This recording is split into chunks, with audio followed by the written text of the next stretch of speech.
Hi, hello, Tide fans. Welcome to Tide Talk, special edition Tide Talk. I'm your host, Shawn Taylor, here in the studio with my buddy Jimmy Messick down in Panama City, bright, sunny Panama City Beach. Got Mo down there in Margaritaville. Hope things are going well down there. Mo, looks like it's nice weather. You know, it's really not as good as it looks. I'm kidding. It is. Great. You enjoying all the spring breakers too? Yeah, all the spring breakers down in Panama City. And it's hard for them to get into a 55 and older community, so I can live with it. And actually, it's University of Alabama spring break this week, so you probably see some Tide fans down there. Yeah, you got the classy looking people here. That's right. Yeah, of course. Exactly. Well, there's been a lot of things that's kind of transpired over the past couple of weeks since we had last met. I know that you guys have been keeping up. I've been trying to keep up. We've picked up some 25 prospects, which look to be really, really good. I know you had sent a text about one kid that's the athlete out of Selma. Out of Selma. That's super, super talented. So some exciting things have taken place. Had some practices. Any thoughts, Maurice? Just the first, I think we had 3 practices. What's your initial thought? I mean, what did you hear? What do you think based on what you've read? Is it kind of what you anticipated? Well, the one thing that I'm surprised, there's a couple of things. Wilmot, the defense coordinator, seems to be very energetic and all around, which is fine. I don't mind a coach doing that, but a coach is there, especially during game time, to kind of be level-headed. And I don't want one of these, lack of a better term, Will Muschamp type of running around and want to headbutt people. I don't know. That's just what I heard. But I'm glad it seems like the players are getting into it. One thing that I'll say is concerning, I've just never agreed with this at any level. The music being piped in during practice. I'm just not a fan. I know the kids like it. I've never been a fan. They talk and it helps keep them focused. I don't get, but that seems to be something else that the board has implemented. Maybe it's just a sign of the times. I don't know, but that's just something that's just kind of struck a chord with me, and I know I'm being too critical. Sign of the times, I think. Different. Definitely different from what we've been used to for 17 Different. years. Sure. There's as much excitement, though, coming out of spring that, we haven't seen this in a long, long time. And yes, Mo, the music, it don't really bother me, I guess. Again, if the kids like it, I guess I can like it. The coaches want it, I want it. But not only that, though, man, again, Saban was so tight, as far as meticulous. Media wasn't involved in nothing. You couldn't see nothing. Not only are we playing music, the coaches are allowed to interview afterwards. We've got media in there showing clips already. And man, last week started a really, really busy week of recruiting and reading where all these high school kids and prospects have been going to practices, watching practices. I've read so much coming out of that as well. And so, totally different than what we're used to. Again, I just hope, though, it doesn't change come fall when we put the product on the field. But, man, so far, though, there's just a ton of excitement out of it. And I don't want to be one of these guys that goes back the way it used to be. I get things change. But if you remember when Saban took over at his opening press conference, we were in disarray. And the first thing he laid out was to send a message to any influential alumni. There's one voice, and that voice is mine. And that's what I appreciated from the get-go. Now, to your point, Jimmy, with the board letting the assistants have these press answer the press, I don't know. To each his own, I guess. We'll see. Well, we knew change was coming, clearly. Sure. The board's got a style. I think we said on a previous show, the guys won. You know, you go back and look at his history. He has won. You know, our question was he going to be able to duplicate that in the SEC? Was he going to be able to do that at Alabama? That remains to be seen. You know, but some of the excitement is probably good. I mean, and maybe some of that was for the recruits that they were bringing in. You know, I don't know. It seems like maybe there's been some success because we've picked up some talented prospects. And so, you know, we'll see if that translates to the field, you know, obviously, but I'm all about change. I mean, you know, you got to embrace it. You know, change is good sometimes, depending on how everyone buys into that. I'll be honest. I think we could probably go back and look at some other shows. One of the things that I read was as it related to Womack and his energy and the defense and kind of some of the guys that they were running with the ones. And, you know, of course, they talked a lot about the number of DBs that had to be replaced and that sort of thing. But one of the things that I liked was, you know, this is a similar concept to Saban's defense, but it's less complicated. And I'll go back to my point. I think I've said in years past, I've said on previous shows, man, it's hard to question a guy with 7 national championships, hard to question what he did. But one of the things that we all talked about was some of these guys that were touted as 5 stars, and sometimes they sat over there for years because they never could pick up the defense. Now it's similar, but it's less complicated and they get to fly around. I'm excited to see what that looks like.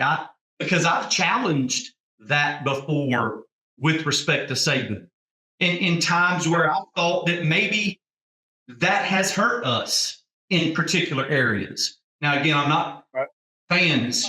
Don't hear me say I'm questioning Nick Saban. I'm just saying that maybe this is a good thing where you're letting these athletes that are really, really talented, you're about to kind of give them some responsibilities and let them fly around the ball. So I'm pretty excited about what I've heard so far. Hey, I got no problem. I got no problem with trusting the process, as Saban used to say. But I agree with you, Shawn. What goes a 4 or 5 star doing it on the sideline for 2 or 3 years? Man, go back to Reuben Foster. Go back to Reuben Foster. I mean, he really didn't get a lot of playing time as far as the defense. He was a special teams stud. You know, nobody would forget the hit that he put on Leonard Fournette, you know, on kickoff. But if you go back to Reuben Foster, he came in as a 5-star, you know, stud linebacker, but he really didn't get a lot of playing time until his junior year. That's correct. Yeah, and it was because he couldn't pick up the defense. You know, so you had Derrick Henry. He didn't play really until his sophomore year. Rashaan Evans didn't play till his junior year. I'm talking about consistently and started. So yeah, there is a like I said, I respect that, you know, Saban, but in that model, it wouldn't fly today because of the transfer portal. Right. As soon as some kid doesn't like, hey, I'm not getting enough playing time, he's in the portal. Well, that's going to be a good lead in because that was going to be one of the next things that I brought up. So that'll be a good lead into the next segment. But I will say, you know, the players seem to enjoy what's going on. There seems to be a lot of energy, seems to be a lot of excitement. So it's going to be exciting to see. Let's take a quick break and we'll come back and talk some more about, you know, things that have been happening over the past couple of weeks. Hold your seats, Tide fans. We'll be right back with Tide Talk. Gig speed from Beam, made for football, available everywhere. All right, welcome back. You hit the nail on the head. I wanted to bring it up. I know that you guys kind of have been watching. You know, Saban was at the press conference, or not the press conference, the Senate, you know, talking with everyone. And I think we finally heard a little bit of truth come out with respect to his retirement. Yeah. And it leads right to where you were talking about. Players were saying, how much playing time am I going to get? And how much money are you going to pay me? And that's right. You know, Saban clearly stated, man, that is not what I've been about for 50 years. It's the reason I went back to college football, because we want to develop young men and that sort of thing. And I think he even quoted, Miss Terry said, "What are we doing?" I mean, all they're concerned about is how much money and playing time they're going to get. And that was, it was interesting to finally hear. I'd love to know who those players were. Who were the guys that were saying, how much money am I going to get? How much playing time are you going to give me? Can you go ahead and guarantee me that? And caused the GOAT to get out of the game because of it. Jimmy, got a comment about that? I mean, nothing we haven't already said about the NIL. I mean, it's here. It's not changing. I mean, the players want to get paid unless something changes. It's the way it is. So again, The way of the world. The way of the world, sign of the times. And so, yeah. And as far as who said what, I mean, I'm sure he mentioned there's most of them, that's all they wanted to talk about.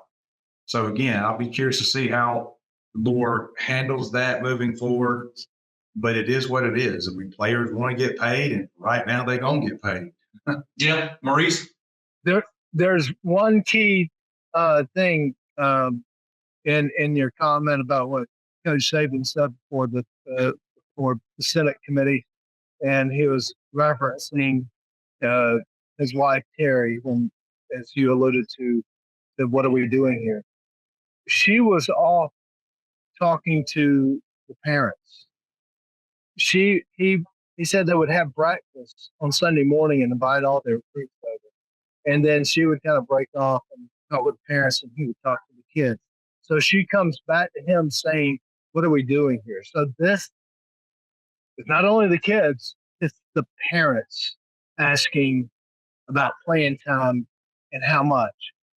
We have gone from a kid being recruited to telling him, "Hey, you'll get a chance to start or to play, but you got to prove it," to now, "How much you going to pay me, and how much am I going to get to play?" That's quite a difference. And I hate to say it, I don't mean to be, so cut and dry, but we've gone from now, the players have bargaining leverage, which I'm not going to get into whether or not they should be paid. Yeah, I got a problem with colleges making so much daggum money, and not to mention tuition keeps going up. Luckily, I don't have any children to deal with that anymore, but tuition steadily increases. So the universities are making, especially the athletic department, the universities, because it's a separate budget, they're probably saying, "We're not making that much." Well, that's your daggum problem. Next thing that Congress should do, in my opinion, is make these universities, instead of nonprofit, profit organizations, or you tax the crap out of them so that they can come back down to reality. And there's so much, when you're talking the third string quarterback at the University of Texas made more than the starting quarterback for the San Francisco 49ers. Carson Beck's got a $5 million deal. Deion Sanders' son has a $5 million deal. He drives around in a Rolls Royce. We got a problem. I don't care what you say. There's a difference between getting paid and then being this ridiculous. And so now this is what the University of Alabama has to deal with, because we had Saban, and that was one of our bargaining chips. Yeah. You going to play for the GOAT, or you going to go? And Saban alluded to the fact he wanted to get back to college football, and what he was doing in Alabama is what he loved. But in essence, and I not quote but in essence, it was like the NFL. It was just like the NFL, and that's the reason he left. One of the reasons he left the NFL. And my concern, being in my position, principal at an intermediate school, 67th grade, but we have athletics for the 7th grade kids, is what impact is it going to have on this younger generation and or the parents of this younger generation as they start progressing?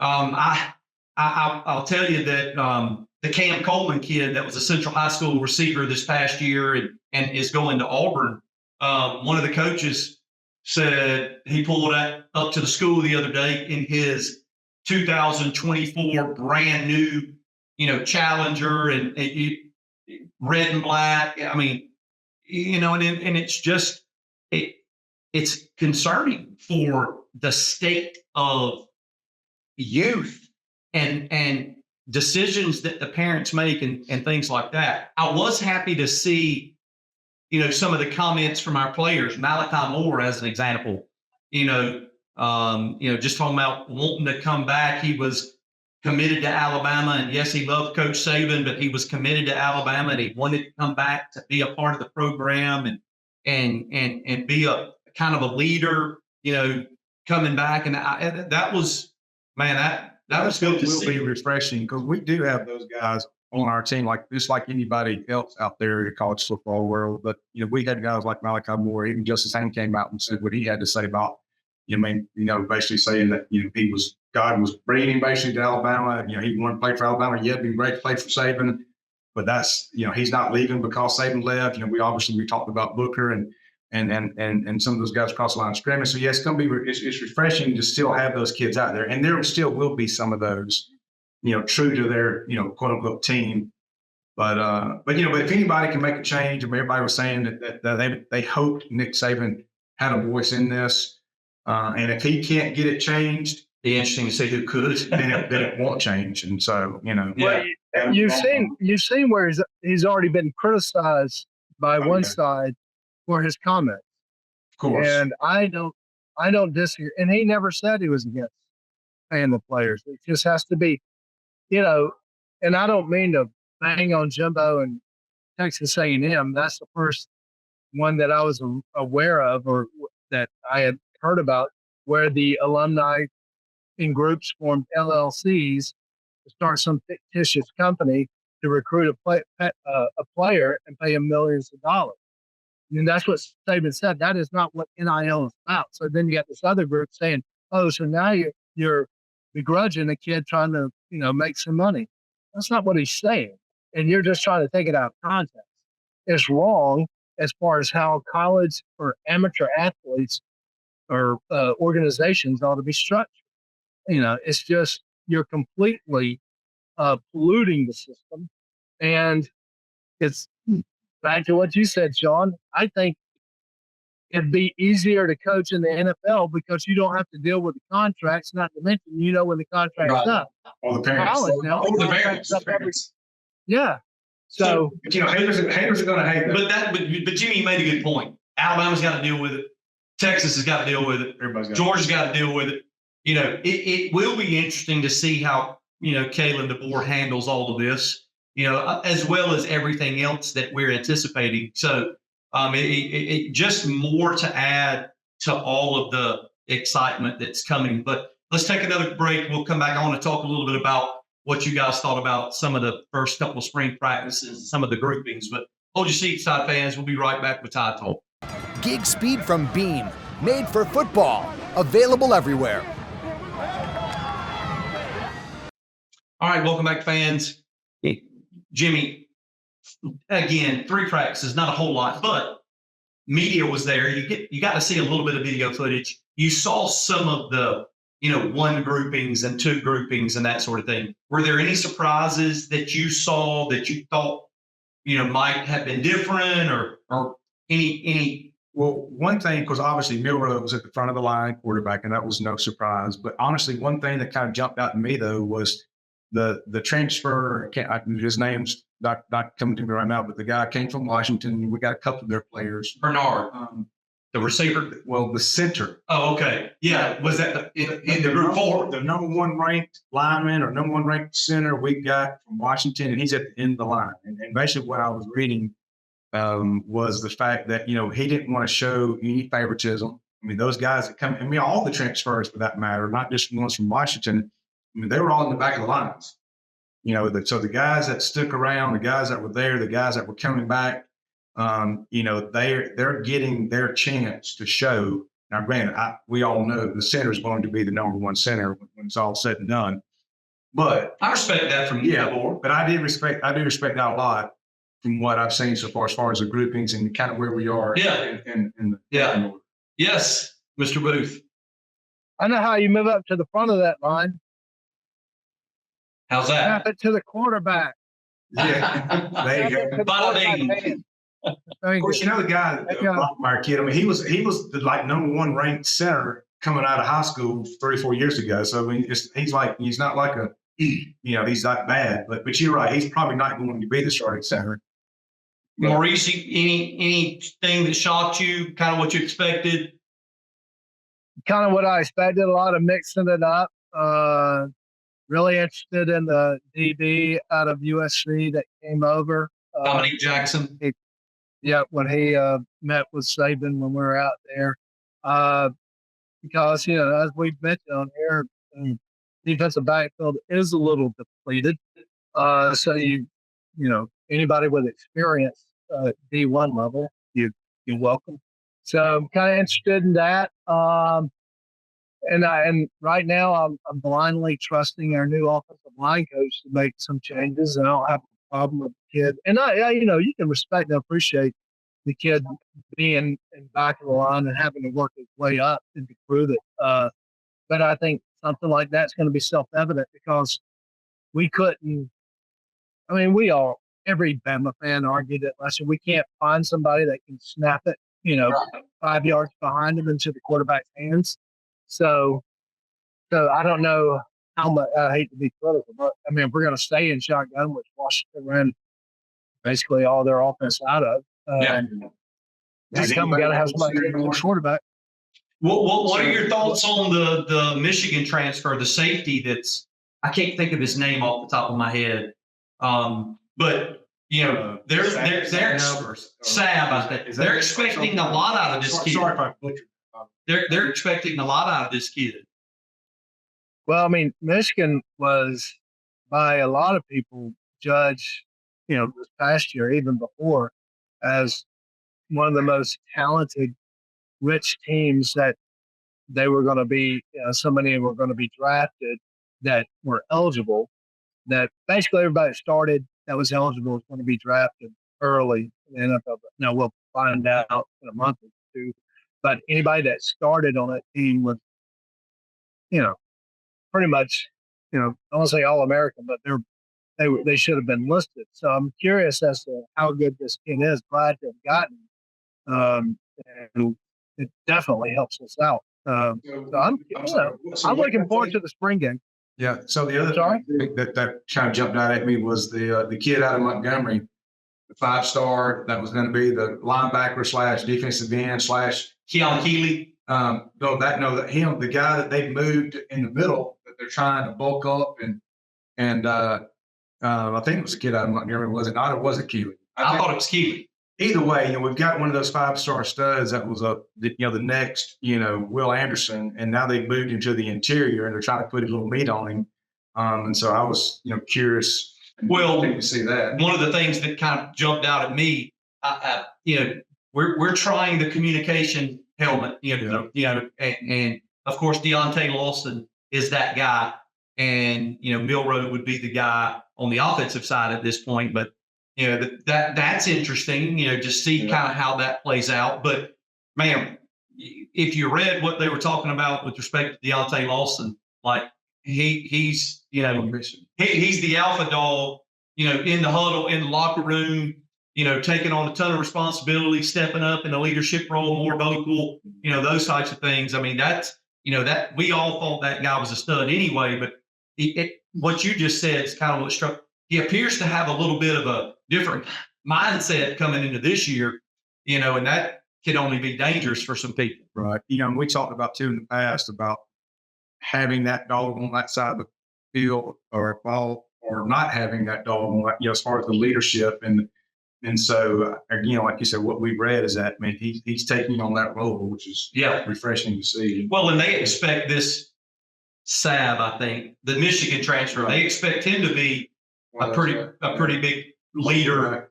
back there. Obviously, tons of experience, played in the national championship game, super talented, and a bunch of young guys around him. All of the transfers, the freshman guys that are coming in that have a shot at getting a starting job in the defensive backfield, along with Dominique Jackson think he's definitely going to be there with Malachi Moore. Maurice? Shawn, Thoughts on that? I mean, I look. I want somebody to come in. I don't care, freshman or transfer, that is a leader that's going to take over. And we finished, like I like to say, we finished 4th place this year because I don't give a crap about 3rd or 2nd. We lost to Michigan, and so obviously something wasn't right, or something wasn't championship caliber, or else we would have won. So if he wants to come in and set an example, get somebody near home, I got no problem with that. I welcome that. Encourage. the conversation about the defensive side of the ball and the kids that you were able to, kind of hear some interviews and that sort of thing were very high on Womack, very high on Lindquist. I mean, the energy that they bring, the excitement that they bring, and I think just the concept being similar and them kind of being able to just free up and not think as much of play. Man, I'm really fired up about that. But let's go back to the offensive side real quick. We don't have a lot of time. We anticipated Jalen Milroe being QB1. That tends to be the case. I watched them throw a little bit. All of them look pretty good. I mean, listen, Lonergan, the kid that was a freshman this past year, watching that guy throw just a little bit, few clips that I saw, that guy's really talented too. Yeah, we said last year we thought he had the strongest arm. The quarterback room is talented.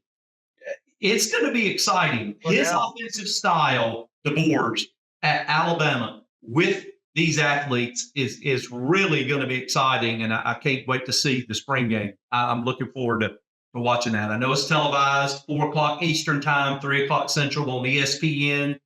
That's something we'll come back and talk about as well. But guys, you mentioned it, Jimmy. I'll say it again. There hadn't been this much excitement heading into a spring game since 17 years ago, probably when Saban first came in. So it's going to be fun. It's going to be a fun off season. They did, by the way, real quick, talk about keeping the 4th quarter program the same, even though Scott Cochran was gone and that sort of thing. That was kind of fun to see too. But guys, we'll do it again next week. Should our schedules allow us to do that. Tide fans, we look forward to seeing you right here on Channel 207 with another special edition Tide Talk. Roll Tide. Roll Tide. Go Tide.